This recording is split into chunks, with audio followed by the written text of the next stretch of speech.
ಎಲ್ಲರಿಗೂ ನಮಸ್ಕಾರ. ನಾನು ನಿಮ್ಮ ಬಸವರಾಜ್. ಈ ನಿಮ್ಮ ಕನ್ನಡದ ಲೋಕದ ಯೂಟ್ಯೂಬ್ ಚಾನಲ್ಗೆ ಸ್ವಾಗತ.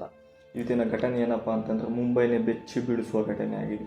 ಏಕೆಂದರೆ ಒಂದು ಸಣ್ಣ ವಿಚಾರ, ಒಂದು ಸಣ್ಣ ರೈಲಿನ ಬಾಗಿಲಿನ ವಿಚಾರಕ್ಕೆ ಒಬ್ಬ ವ್ಯಕ್ತಿಯ ಕೊಲೆಯಾಗಿದೆ. ಏನಾಯಿತು ಅಂತಂದರೆ ಆ ಕೊಲೆಯಲ್ಲಿ ಮಂಗಳವಾರ ರಾತ್ರಿ ಅಂದರೆ ಜೂನ್ 23, 2026 ಒಂದು ದುರಂತವೇ ನಡೆದು ಹೋಗ್ಬಿಡುತ್ತೆ. ದಿನನಿತ್ಯ ರೈಲಿನಲ್ಲಿ ಓಡಾಡುವ ಜನರು ನೋಡಲೇಬೇಕಾದ ವಿಡಿಯೋ ಇದು. ಸಾಧ್ಯವಾದರೆ ಕೊನೆ ತನಕ ವಿಡಿಯೋ ನೋಡಿ ಎಲ್ಲ ಗೊತ್ತಾಗುತ್ತದೆ.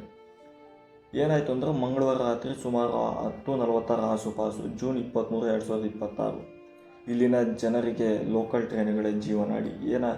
ಎಷ್ಟೋ ಜನರು ತಮ್ಮ ಕೆಲಸಗಳನ್ನು ಮುಗಿಸಿಕೊಂಡು ಲೋಕಲ್ ಟ್ರೈನ್ ಮೂಲಕ ಮನೆ ಸೇರುತ್ತಾರೆ. ಅದೇ ರೀತಿ ಒಬ್ಬ ಸಾಮಾನ್ಯ ವ್ಯಕ್ತಿ, ಮೃದು ಸ್ವಭಾವದವನು, ವೀರರ್ ನಿವಾಸಿಯಾದ ಮಯಾಂಕಲ್ ಕೂಡ ತನ್ನ ಕೆಲಸವನ್ನು ಮುಗಿಸಿಕೊಂಡು ಮನೆ ಹಿಂದಿರುವಾಗ ಕೊಲೆಗೀಡಾಗುತ್ತಾನೆ.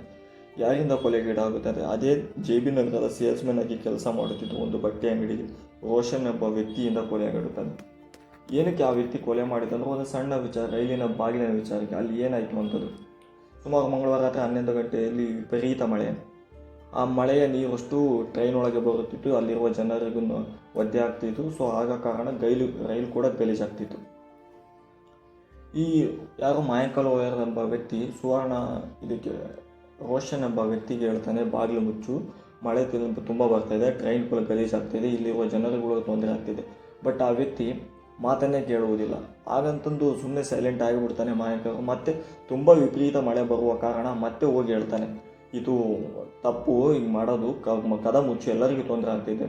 ಬಟ್ ಇವರ ಮಧ್ಯೆ ಮಾತಿನ ಚಕಮಕಿಯಾಗಿ ಒಬ್ಬರಿಗೊಬ್ಬರು ಧ್ವನಿಯಲ್ಲಿ ಮಾತಾಡಿಕೊಂಡು ಈ ರೋಷನ್ ಎಂಬ ವ್ಯಕ್ತಿ ತನ್ನ ಹತ್ರ ಇದ್ದ ಚಾಕುವಿನಿಂದ ಹಲ್ಲೆ ಮಾಡಿ ಹೊಟ್ಟೆಯಲ್ಲೇ ಇರಿದು ಆ ರಕ್ತಸ್ರಾವದಿಂದ ಅಲ್ಲೇ ಸ್ವಲ್ಪ ಹೊತ್ತಿಗೆ ಸಾವಿಗೀಡಾಗುತ್ತಾನೆ ಮಯಾಂಕಲ್ ಓಯರ್. ಇಷ್ಟು ಸಣ್ಣ ವಿಚಾರಕ್ಕ ಇಂಥ ಕೊಳಕು ಮನಸ್ಥಿತಿ ಇರೋ ಮಧ್ಯದಲ್ಲಿ ನಾವಿದ್ದೀವಿ ಅಂತಂದರೆ ಹೇಳುವುದಕ್ಕೆ ನಾಚಿಕೆ ಆಗ್ತಾ ಇದೆ. ಅಂತ ಏನು ಹೇಳ್ದ, ತೊಂದರೆ ಆಗುವುದನ್ನು ಹೇಳ್ಬೋದು. ಬಟ್ ಇಲ್ಲಿ ರೋಷನ್ ಎಂಬ ವ್ಯಕ್ತಿ ತನ್ನ ಕುಡಿತದ ಚಟದಿಂದ ಇಲ್ಲಿ ಅಮಲಿನಲ್ಲಿ ಈ ಥರ ಮಾಡಿದ್ದಾನೆ ತಪ್ಪಾಗುವುದು. ಯಾಕೆಂತಂದರೆ ನಾವು ವಿಡಿಯೋ ನೋಡ್ತಿದ್ದೀರ, ಕುಡಿದು ವಾಲಾಡ್ಕೊಂತ ಬರ್ತಾ ಇದ್ದಾನೆ. ಯಾಕೆ ಕುಡಿಬೇಕು? ನಿಮ್ಮನ್ನು ನೀವು ಕಂಟ್ರೋಲಲ್ಲಿ ಇಟ್ಕೊಳ್ತಿಲ್ಲ ಅಂತಂದರೆ, ನಿಮಗೆ ಪ್ರಜ್ಞೆನೇ ಇಲ್ಲ ಅಂದರೆ ನಾವೇನು ಕೆಲಸ ಮಾಡ್ತಿದ್ವಿ ಅಂತಂದ್ರೆ ಆ ಚಟ ಯಾಕೆ ಬೇಕು? ಕುಡಿತೀರಾ ತಪ್ಪಲ್ಲ, ಬಟ್ ನಿಮ್ಮನ್ನು ನೀವು ಕಂಟ್ರೋಲಲ್ಲಿ ಇಟ್ಕೊಳ್ರಿ. ಫಸ್ಟ್ ಆಫ್ ಆಲ್ ನಿಮ್ಮ ಕುಡಿತದಿಂದ ಇನ್ನೊಬ್ಬರ ಜೀವನಾಡಿಗಳಿಗೆ, ಅವರ ಫ್ಯಾಮಿಲಿಗೆ ನಷ್ಟ ಆಗ್ತಿದೆ. ಯಾಕೆ ಬೇಕಾ ಕುಡಿತ ಹೇಳಿ?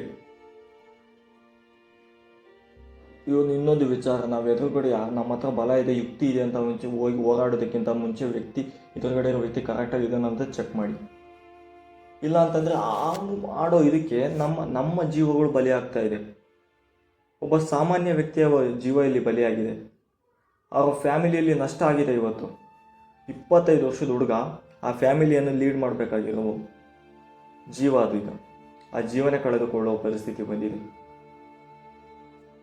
ನೀವು ಹೋರಾಡ್ತೀರಾ, ತಪ್ಪಲ್ಲ ಹೋರಾಡೋದು. ಆ ವ್ಯಕ್ತಿ ಕರೆಕ್ಟ್ ಇದ್ದಾನ ಅಂತ ಫಸ್ಟ್ ತಿಳ್ಕೊಳ್ಳಿ. ಇಲ್ಲ ಅವನು ಎದುರಿಸೋಕ್ಕಾಗುತ್ತಾ, ಎದುರಿಸಿ. ಬಟ್ ಅವನಿಂದ ಜೀವ ಕಳ್ಕೊಳ್ಳುವಷ್ಟು ಪರಿಸ್ಥಿತಿಗೆ ತಂದ್ಕೋಬೇಡಿ. ನಾನು ಹೇಳ್ತಿರೋದು ಮಾತಂತಂದರೆ, ಇಲ್ಲ ಅಲ್ಲಿರೋ ಸುತ್ತಮುತ್ತ ಜನಗಳು ಕೂಡ ಭಯಭೀತರಾಗಿದ್ದಾರೆ. ಯಾಕಂದರೆ ಅವನ ಕೈ ಹತ್ರ ಚಾಕುವಿನಿಂದ ನೋಡಿದ್ದಾರೆ ಕೊಲೆ ಮಾಡಿದ್ದನು. ಯಾರು ಹೋಗ್ತಾರೆ? ಅಷ್ಟೊತ್ತಿಗೆ ಟ್ರೈನ್ ಕೂಡ ಬಂದಿದೆ, ಮುಗಿಸ್ಕೊಂಡು ನಿಲ್ದಾಣಕ್ಕೆ ಬಂದಿದೆ, ಹೇಗೋ ತಪ್ಪಿಸ್ಕೊಳ್ಳೋಕ್ಕೆ ಹೋಗಿದ್ದಾನೆ. ಅಷ್ಟರ ಹೊತ್ತಿಗೆ ಪೊಲೀಸರು ಕೇವಲ 15 ಗಂಟೆಯಲ್ಲಿ ಆರೋಪಿಯನ್ನು ಪತ್ತೆ ಮಾಡಿದ್ದಾರೆ. ಹೇಗೆ ಪತ್ತೆ ಮಾಡಿದ ಅಂತಂದರೆ, ಅವನು ಧರಿಸಿದ ಟಿ ಶರ್ಟ್ ಮೇಲಿನ ಕಂಪನಿಯ ಲೋಗೋ ಇತ್ತು. ಆ ಕಂಪನಿಯ ಲೋಗೋವನ್ನು ಫೈಂಡ್ ಔಟ್ ಮಾಡಿ, ಆ ಫೈಂಡ್ ಔಟಿಂದ ಆ ವ್ಯಕ್ತಿಯ ಐಡೆಂಟಿಟಿಯನ್ನು ಗುರುತಿಸಿ ಅವನನ್ನು ಹಿಡಿದಾಕಿದ್ದಾರೆ. ಇನ್ನೊಂದು ವಿಚಾರ, ಅವನು ಕೊಲೆ ಮಾಡಿ ಕರ್ನಾಟಕದ ಮಂಗಳೂರು ಟ್ರೈನನ್ನು ಹತ್ತಲು ರೆಡಿಯಾಗಿದ್ದಾನೆ. ಅಷ್ಟರ ಹೊತ್ತಿಗೆ ಮುಂಬೈ ಪೊಲೀಸರು ಅವನನ್ನು ಅರೆಸ್ಟ್ ಮಾಡಿ ನ್ಯಾಯಾಂಗ ಬಂಧನಕ್ಕೆ 7 ದಿನಕ್ಕೆ ಕಾರಾಗೃಹನೆ ಕೊಟ್ಟಿದೆ. ಈ ರೋಷನ್ಗೆ ಕಾನೂನಿನ ಬಗ್ಗೆ ಭಯವಿಲ್ಲ ಅನಿಸುತ್ತೆ. ಇಂಥ ವ್ಯಕ್ತಿಗಳ ಬಗ್ಗೆ ನಿಮಗೇನು ಅನಿಸುವಂತ ಕಮೆಂಟ್ ಮಾಡಿ ಮತ್ತು ಸಬ್ಸ್ಕ್ರೈಬ್ ಮಾಡಿಕೊಳ್ಳಿ. ಇನ್ನಷ್ಟು ವಿಚಾರಗಳನ್ನು ನಿಮ್ಮ ಮುಂದೆ ತಂದಿಡಲು ಪ್ರಯತ್ನ ಮಾಡುತ್ತೇನೆ. ಧನ್ಯವಾದಗಳು.